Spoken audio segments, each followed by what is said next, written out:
Philadelphia, and over the weekend, my cousin sent me into the hood to buy some stolen watches for him. I don't know why he chose me to do it, probably because of my tough exterior.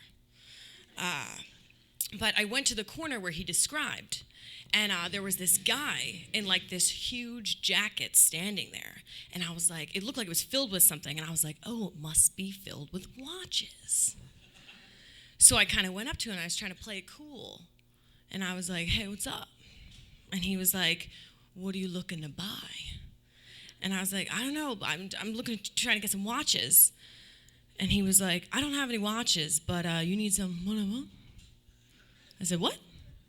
He said, you need some pumpkin pie?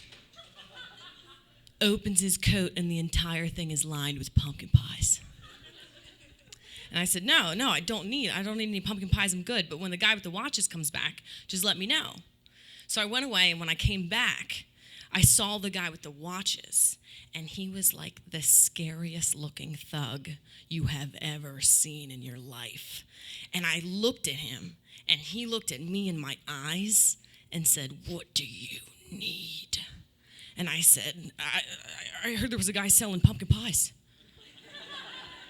But I've become very emotional lately. I don't know where it's coming from. I think it stems back to when I was like 12 years old. And I had like an emotional connection to inanimate objects. Like my best friend was an almond.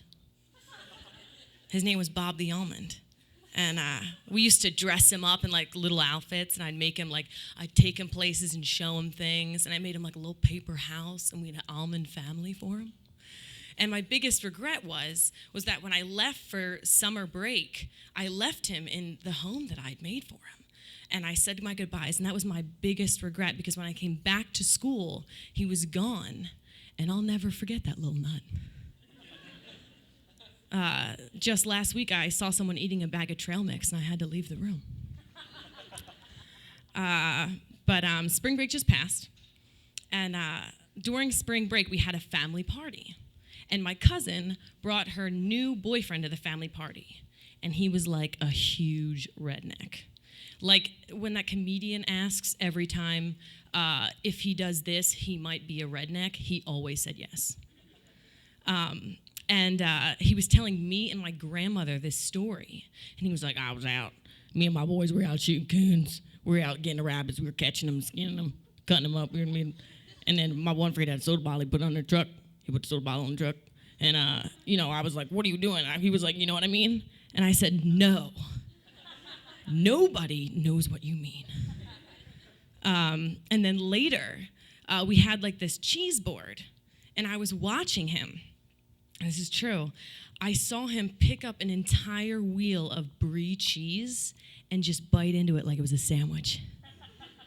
And he was like, that's good, this is good. And he just kept eating it, the whole thing. And everyone's just watching him.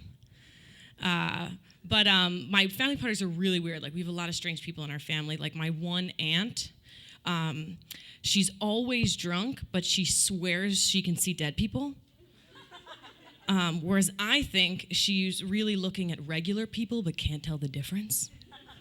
And she says that, like, late at night, this older woman, like, comes in and sits by her bed and just stares at her while she's sleeping and just watches her, like, right in her face.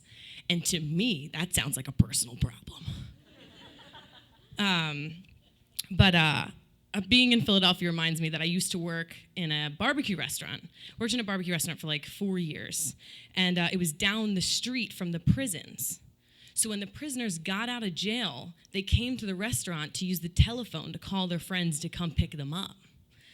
And this one guy came in, and he was like 300 pounds. And his name was Petey. And he was missing 2 fingers, and he had no tongue.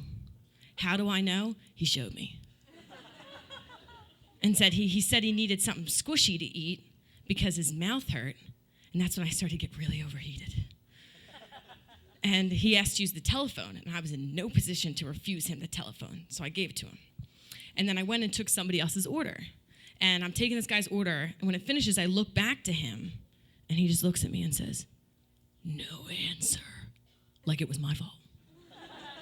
And then I started to get really scared. So I gave him like a free cup of creamed spinach for him to just like slosh around in his mouth. I don't know. And then, but the worst part, the scariest part was when he was leaving the restaurant. He turned around and winked at me and said, "I'll see you later, sweet meat." And I still get chills thinking about it. And thank you so much, guys. Have a good night.